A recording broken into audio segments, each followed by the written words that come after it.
In the bottom right, in the red, of course, representing the Shopify Rebellion. Give it up for BYUN.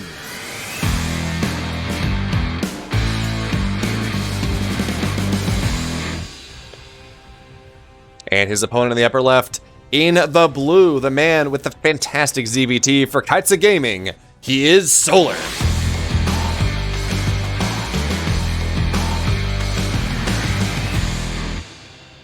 And man, Solar has been showing some fantastic ZBT over the last several months. I think is the way we talk about that. Yes, he did lose in the nuke of to the nuke of the century from Maru at IEM Katowice, but he was absolutely dominating that game before Maru pulled that nuke off. And okay, game 2, you lose what, 100 army supply to a nuke, and then Maru says, yeah, I'm not going to give you time to recover there. I'm going to proxy rax you, and I'm the best, probably the best in the world at proxy raxing, so good luck. Well, that's how that thing's happening.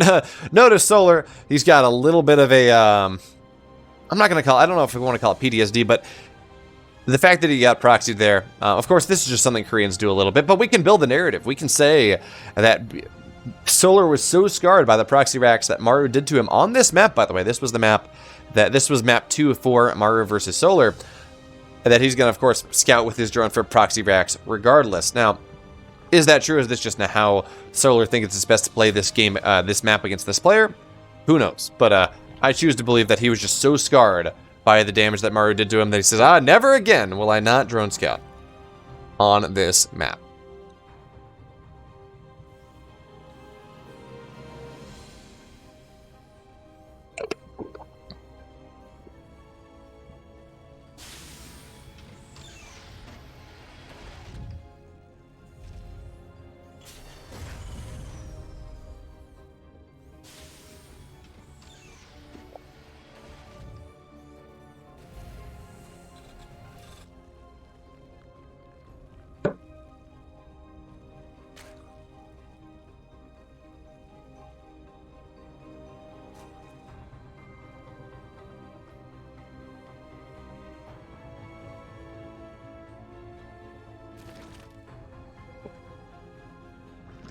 So, now we are into game 1 here.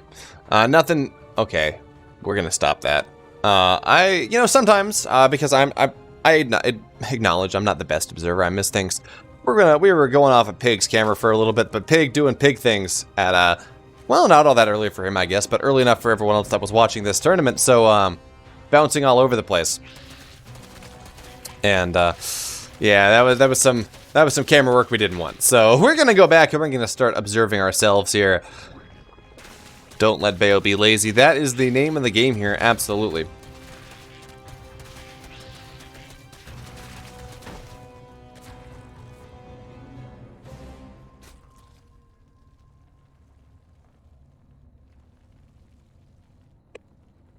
Of course, what do we have here from our... BeoMulf making a little bit of a mistake there. This is going to be Hellion Banshee. Most likely Hellion... Yeah, we know it's going to be Hellion Banshee, actually. And Solar will see this. The one Zergling going to find its way on in. And man, that is one thing that pro players are so damn good at. You know, you just get a Hellion... Or just get one Zergling on in somewhere, and you're like, this should never really happen, but... They get the timing right, and well, the pro player, their opponent, the Terran, is doing something on the map, so they really don't have anything in the wall, and suddenly you get a Zergling that gets a full scout of the fact that it is going to be Cloaked Banshees as the play that BeoMulf is going for, and now you're like, okay, well, I build Spores. It's going to be easy.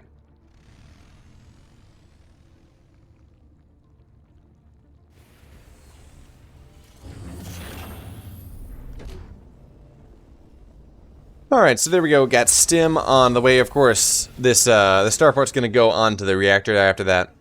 So we can get well, actually, no, he's just going to build a barracks there. Anyway, we're going to see your standard bio opener. It's going to be Hellion Banshee, of course. That does delay the third base just a little bit, but at the end of the day, Hellion Banshee doesn't really expect to get too much done. Yeah, maybe see 5 workers go down with 2 Banshees, something like that. But at the end of the day, it's a pressure build. It keeps the creep back. It keeps Solar from getting too quick of a fourth. That's just about it.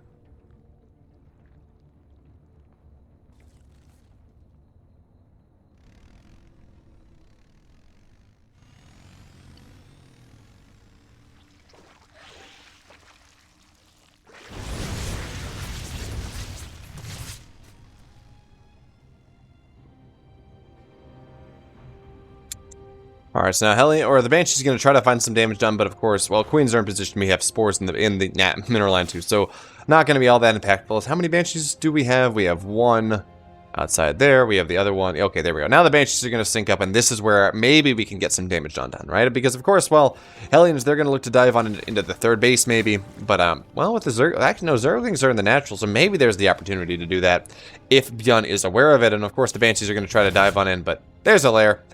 These Banshees not going to get a whole lot done, but hey, they can get some.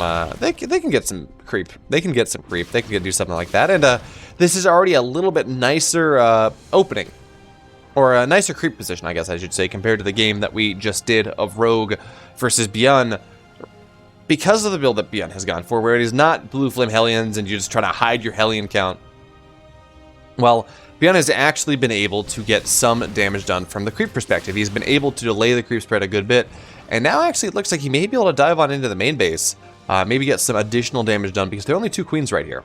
And, well, there's not a lot of energy for transfuses, but that will, if you take the fight there, one queen will probably go down, but so will one of the Banshees. The second one will be heavily damaged, so maybe most likely not worthwhile. And, yeah, Hellion's not going to be all that successful either. I believe one has gone down. No, one has not gone down. Okay. One almost going down.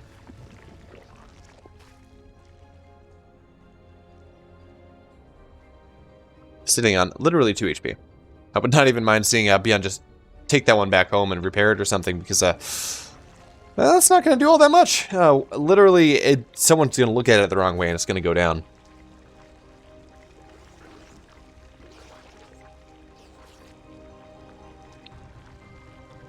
Alright, now we have the Banshees trying to get a little bit more. Oh, they're going to get a queen. That is going to be a very nice trade for them, because of course 2 Banshees do kill 1 queen before any Banshee does go down, but of course now, well, the rest of the queens are there, and Banshee's going to be forced back. But look, a couple Banelings went down. Where did a Baneling die? Not really sure, but anyway, Banshee's getting some decent amount of damage. I mean, it's not the 5 odd workers that you would hope to get, but it's something. And this Dropper Lord,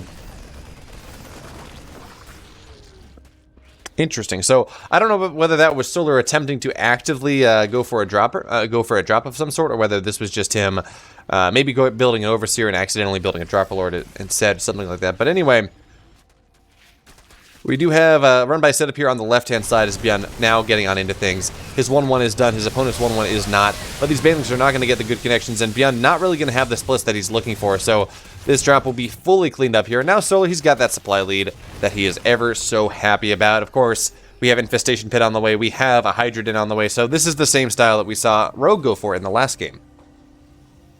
Right, where you stay on Ling Bane for quite a bit, you get your 1-1, you get your 2-2, but with the gas, you're saving on not building Hydras, and not doing anything like that. You get your Hydra Den just a little bit later, but you go into your hive just about immediately. You get those Lurkers pretty quickly, you get Lurker upgrades, and then you go from there. But oh no, never mind. Solar is actively going to be getting those, getting the Hydras before Lurker Den is even down, so he's going to look to actually have that fighting army, fighting force of Hydra Ling Bane. That is just so powerful in a defensive setup. Because, of course, the Hydras, in your traditional Ling Bane Muta style, you're losing your fighting units, right? Mutas are never fighting units, so when we consider what gets lost, what doesn't, we don't really consider them. But you're losing the bulk of your army every time when you're playing any sort of traditional Ling Bane style. Well, the Banelings, by definition, they die when they get damage done. And Zerglings, well, they're pretty paper. You lose a decent amount of them, but if you add those Hydras in there, that is consistent DPS over time that is supposed to be conserved. So that's what Solar is going for here, and I don't see it's gonna be difficult for ByUN to get on into this nice Bane. Oh, fantastic Baneling connections there. We'll be able to get really pretty much the maximum total surface area against the army of ByUN. And now ByUN, well, he's got an army supply lead, and he will have a 2-2 versus 1-1. He will have 2-2 versus 1-1, which is going to be very nice for him. It's going to have that fantastic timing there, especially with Widowmine Burrow coming on up. But Rogue says, you know what? Okay, look, your 2-2's not done yet. I see that that's the timing that you're getting ready for. That Widowmine shot's going to be really nice, but it's not going to be enough. Rogue will sweep ByUN from the map once, Solar will sweep ByUN from the map once again. But now, ByUN's going to be able to find this army on the left-hand side that's looking to try to surround it. But of course, Solar says, I don't really care about that. Now it's time for me to get on the other side of the map here. Widowmines are going to try to burrow on up here. and they will be successful. Bailey's not going to be all that useful, but a couple of those Widow Mines will go down. And one thing I do like is with how committed BeoMulf has been to Widow Mines in this game, well, the traditional answer to Widow Mine tech, or to a Widow Mine composition, to a 4M composition, is you get Hydra-Link Bane style, which is, of course, what Solar is doing. Well, of course, Hydras, with Hydra range, as I believe group spines are done, they do outrange Widow Mines. So you just kind of have the Hydras kill the Widow Mines, and it's a totally good deal. Now, BeoMulf's going to try to drop on here into the main base, and he shouldn't get a whole lot done. Looks like Solar is going to be in position sooner rather than later, and I love this, actually. The Queens, they're not even bothering with the Marines. They said, okay, look, the Zerglings are eventually going to clean this up. Let's just make sure that all of these medevacs go down. Let's make sure that this army does not really get out, and that is what's going to happen here. Of course, this base from Solar, though, there's not a world in which this stays up. But there we go. We'll get canceled. But Solar, he's already on 5 bases. So when we look at the Lurker transition, that is happening, right? Solar is in a much better position to make that happen than Rogue was in the previous game that we did cast. Solar is on 5 bases. He's got a 6th on the way. He has at similar levels of creep spread. Maybe it's just a little bit worse, but he is a little bit more active on the map. His upgrades, well, he's already got +3 on the way here. And again, the important part, he has the gas that he needs to be able to go on into this transition. That is the big deal. Although this Widow Mine drop, I apologize. Widow Mine drop getting a lot done here on the left-hand side. Now, they will get cleaned up, but not before 6 workers do go down. And this is going to be just a thorn in the side of Rogue for the rest of this game. With you get a bunch of Widow Mines, you drop 4 Widow Mines in a medevac, and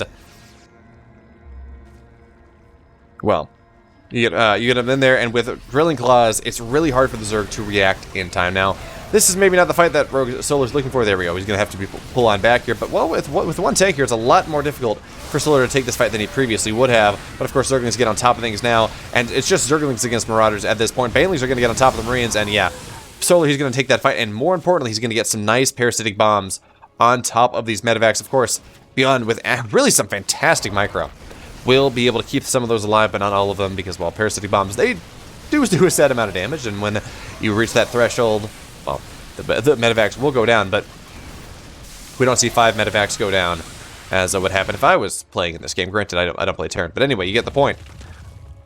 But anyway, Solar has been able to successfully now take the rich Vespene gas base, and this is where things get pretty fun, right? Because, well, Lurkers, they are incredibly gas expensive.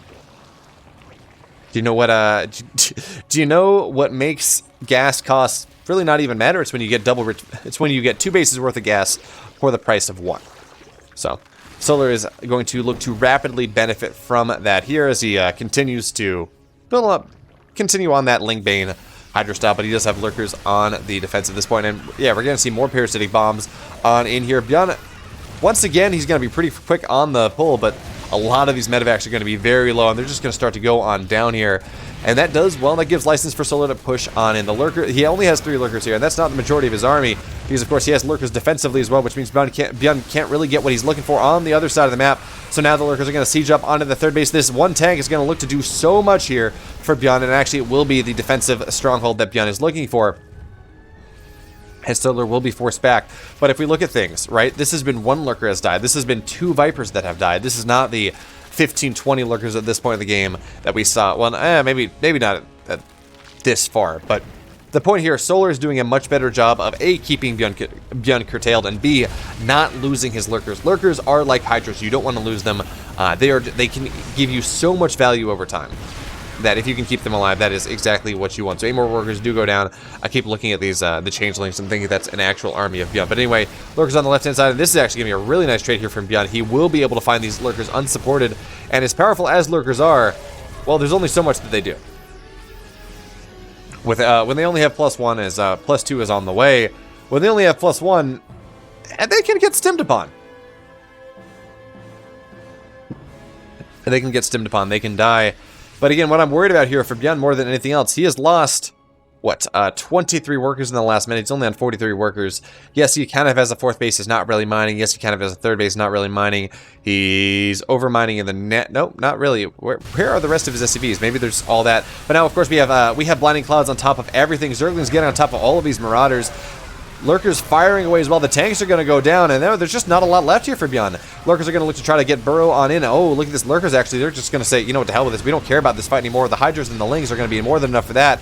Now the Lurkers are going to go on in forward, get their shots off on top of the Ghosts, on top of the tanks here. Going to look to penetrate the third. Solar at almost maxed out once again, but BeoMulf, he's just sitting at that 100 supply mark. He can't really get above that, not anymore. Just doesn't have the money, and GG. Solar, he's going to take game number 1.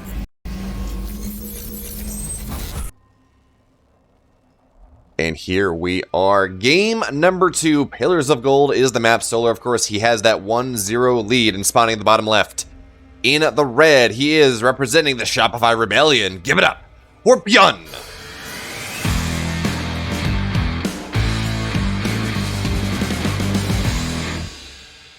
And his opponent in the upper right, in the blue, representing Kaitsa Gaming, up 1-0 in this best of 3-1 game from the semifinals of ESL Open Cup Korea number 63. The one, the only, he is Solar.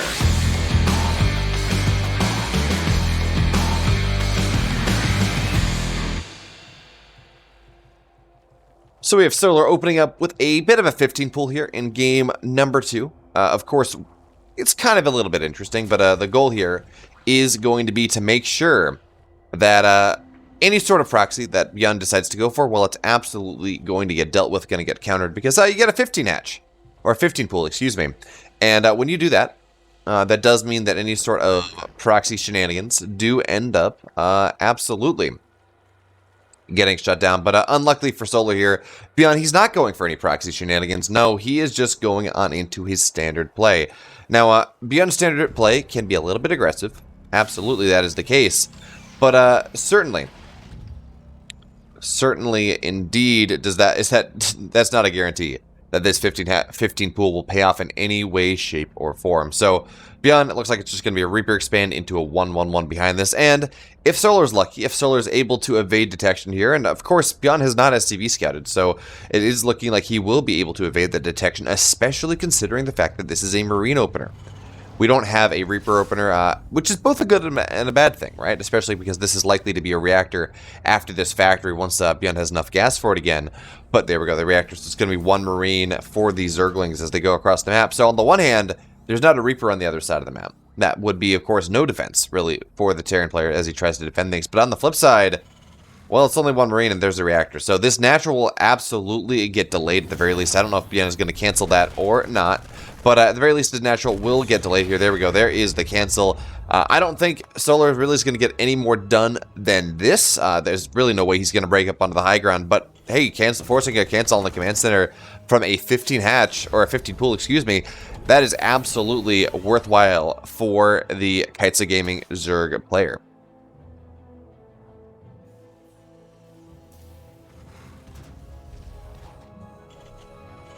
So beyond behind this, of course, we do have that command center now on the high ground. It is a 1-1-1 behind this, as is really standard from the Terran for the most part. I mean, yeah, we did see the revival of kind of a 2-1-1 style, even a fancy 2-1-1 with a third base style that TY was experimenting with towards the latter half of 2020.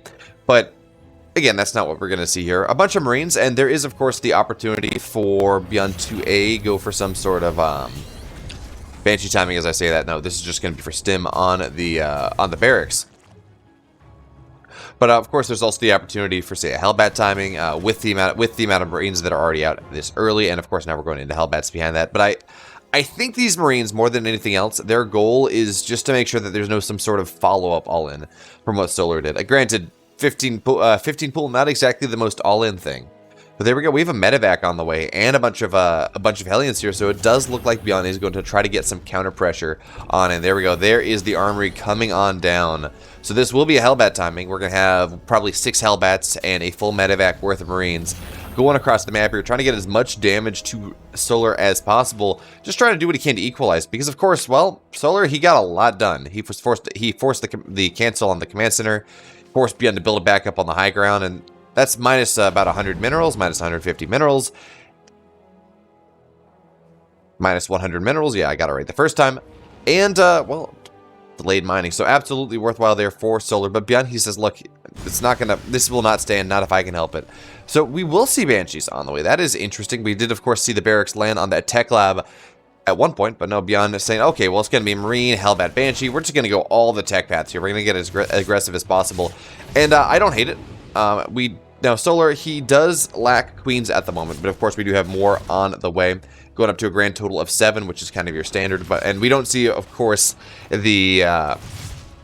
oh, look at this, BeoMulf. He's going to body block these queens. He's going to make it so we can get some really nice shots on top of these queens before anything really happens. And yeah, do Hellbats fight queens incredibly well? Not really. There's a lot of damage. They don't do a lot of damage, but when you got a lot of them and you can just kind of burst like that, absolutely good deal. And now look at this, BeoMulf. He's going to get on top of all of these banelings, so that's going to make this hold that much more difficult, although he does have to target down that last one. There we go. Now, that last one will get targeted down here, but with the medevac going down, BeoMulf, he's just going to... Actually, he's running one Hellbat home already, but he will be forced on back here. Banelings connecting on top of the Hellbats. No splits there from BeoMulf. And he will, once again, be forced back here. Hellbat going down as well. So this is not exactly what the Shopify Terran player was looking for. And yeah, he is going to have 2 Banshees. Maybe he can get some damage done with that. But Solar has gotten damage done on the other side of the map, and he has done implicit damage by not taking any damage to the tech path, to the attack that BeoMulf decided to go for.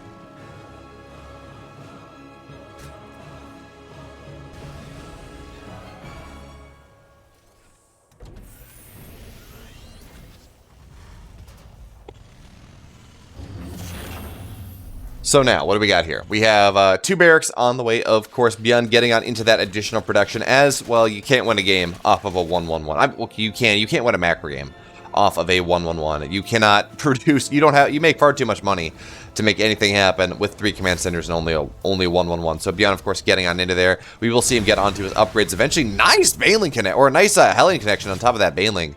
We'll do a really good job of targeting that down. But there are 4 or 5 queens here. BeoMulf's not going to get on into this whatsoever. And I love this from Solar.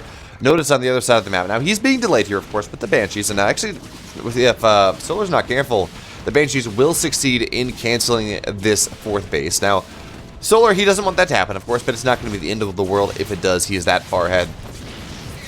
And there we go. We will see 1 queen traded for 1 Banshee, and it's going to be Hellbats on the left-hand side, BeoMulf realizing that maybe he can get a little bit more done with that. But anyways, at this point, BeoMulf really not getting what he wants to here. The 4th base will stay alive. Yes, he got a queen, but it was a queen for a Banshee, not all that worthwhile of a trade. 4th base is still up, and, well, these Hellbats are still going to be rather annoying. And the other thing that is in BeoMulf's court here, in BeoMulf's favor just a little bit, is the fact that Solar's creep spread is not all that great as of yet. Solar had to commit a lot of queen energy to make sure that he made that hold happen. That just means that there's just not nearly as much creep as there once was. Now, of course, we do see Solar here on the other side of the map, taking the time that he has with the Banshees, not really, although he's going to back up. Ever so slowly working away and knocking down those rocks, because that's actually a really powerful tank push position where you put some behind the rocks and some in front of the rocks, and you can actually push through that really powerfully. So, of course, we notice Solar saying, to hell with that.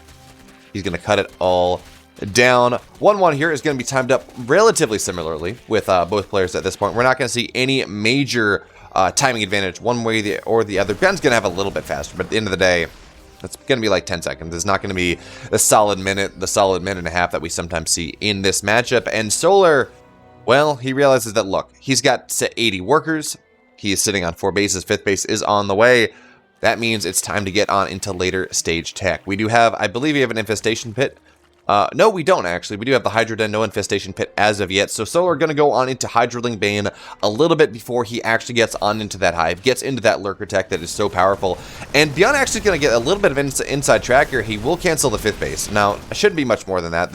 It's not a big army from BeoMulf, and the army from Solar is absolutely big. So, really, BeoMulf not going to be able to get much more than that, but canceling a base, delaying a base, is still incredibly useful in this game, considering the fact that, hey, BeoMulf lost his natural, right? Or had his natural canceled. Hellbat timing didn't work.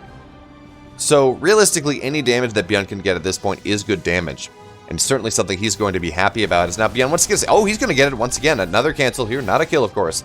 But this is starting to get a little bit annoying. I would not be surprised to see Solar maybe just try to expand on the left-hand side, because he understands that BeoMulf is putting so much attention on that right-hand side. Because, well, this is something that the Art of War says, you know, where your opponent is strong, or defend where your opponent is strong, attack where your opponent is weak. In this case, well, expand away. kind of what the Art of War says. Anyway, flow like water, something like that. It's been a long time since I read the book. But what I do know is Solar, he's a little bit slow into the +2 attack upgrades, or +1 ranged attack upgrades, if that is his choice. He will have +2 Cure Set. I have really good timing, though. Now we have Solar going to come on in here, breaking the position of ByeOn on this right-hand side. Tanks will get some rather nice shots off before they do end up going down. But yeah, actually ByeOn with a follow-up here. Solar's not going to be too happy about that. His army's not properly split to make that push happen, but now he's going to get everything situated as he wants to. I would love to see some more Banelings. I mean, he's got a lot, but now he has less. Now only 14 Banelings on the map. He certainly has gas for more than that.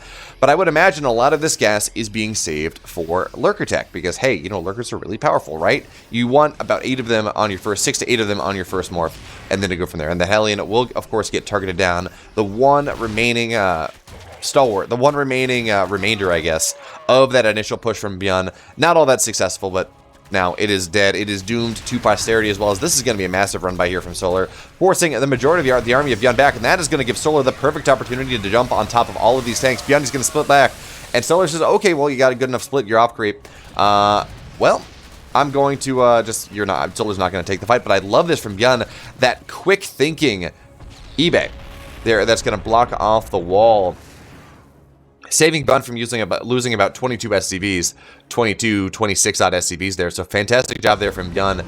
And he's making all the right moves. But really the question here at this point is, sure, he's making the right moves, but is it too little, too late, right? He took so much damage early on from not doing damage and also getting damage done to him that, unfortunately, yeah, not losing Mineral Line, that's not damage done. That's just damage that you failed to take. Which, sure, you want to make sure you don't take that damage, but at the end of the day, you need to get damage done to your opponent here. If the game stays at equilibrium for the next 5-10 minutes, Solar's just going to continue to have this lead, and, well, ByeOn is going to be very sad about the state of things.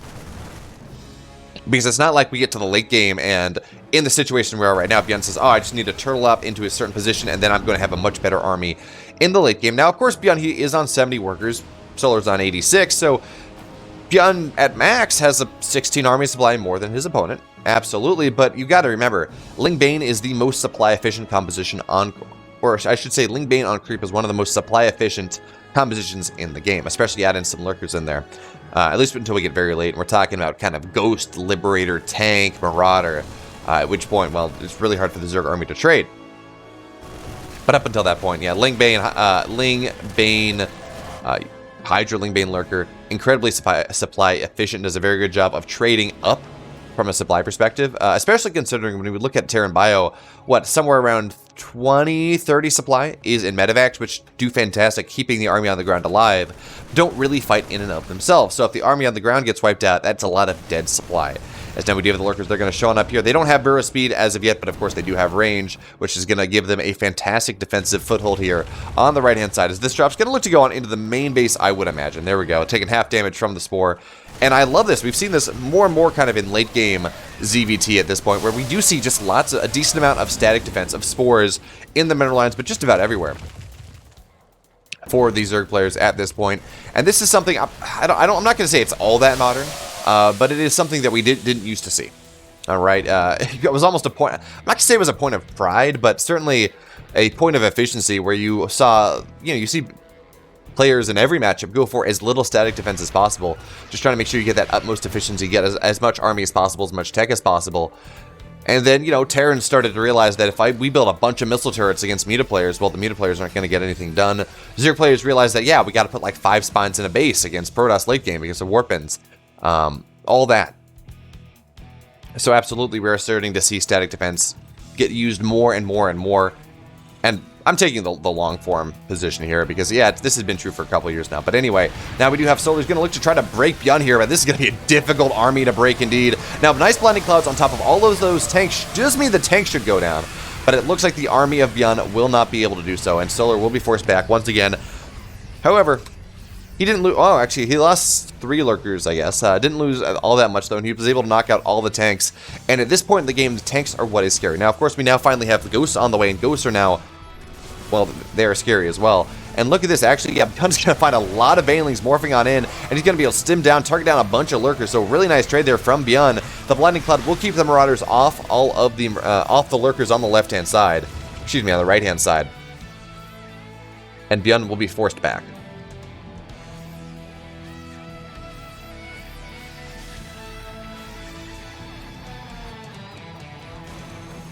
Now, of course, we do have 3-3 just about done here. +1 air attack on the way as well. As Solar realizing that, you know, High Drilling Bane, fantastic composition. Especially you add some Vipers in there. It is dynamite. As Holda thought he's going to go on in once again, but that is not a fight he can take here.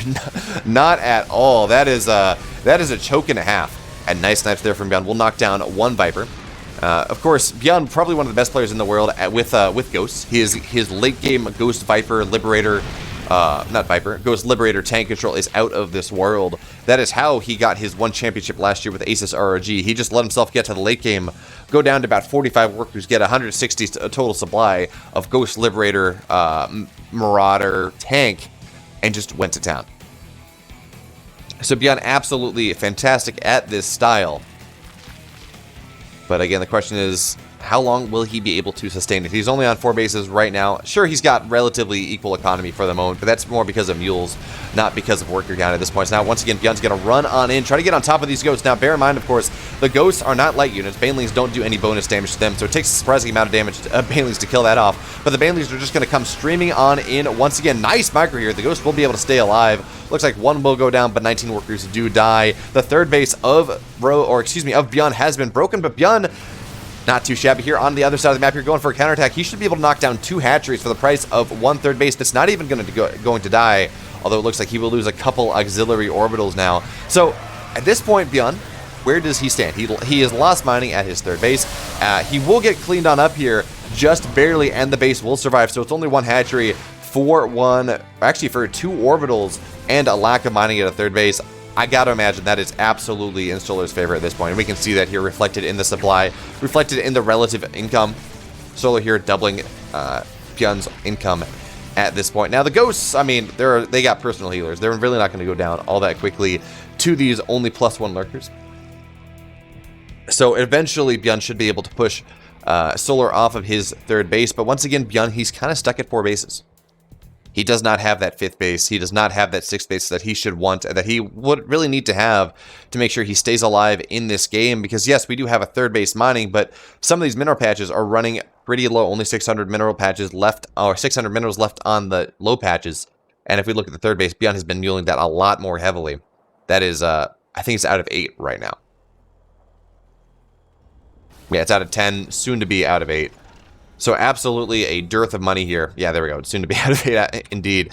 Absolutely a dearth of money here for ByeON, as Solar once again is going to come running on in here, running just right past all of the Liberators, getting on top of the tanks. Now these snipes are going to be really nice, but the Lurker shots should go off in time. We don't see too many snipes go off. Lurkers once again going on off here, but this is actually not looking all that great for Solar. Yeah, he has more money. Yeah, he has more of the map. Actually, he just has every base that he can reasonably be expected to take on the map here.